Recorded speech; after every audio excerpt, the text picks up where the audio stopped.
How to add song to an Instagram post after posting it. Hey guys, welcome to our channel and let's get right into the video. Well, to be honest, it's not possible to add a song to an Instagram post after posting it.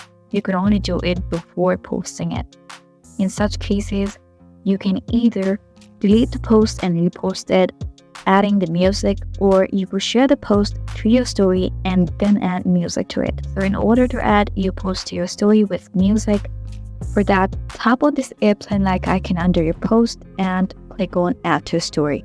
Now from this editing page, tap on the sticker like icon from the top. Next, tap on music and select the music of your own preference. Once done, tap on done at the upper right corner. Now to post this to your story, tap on your story button at the bottom left corner and you'll be done. With this, your post with music will be added to your story. Other than that, you've got no options. So I really hope this answered your question, and please make sure to hit the like button and subscribe to us for more great contents. Thanks for watching.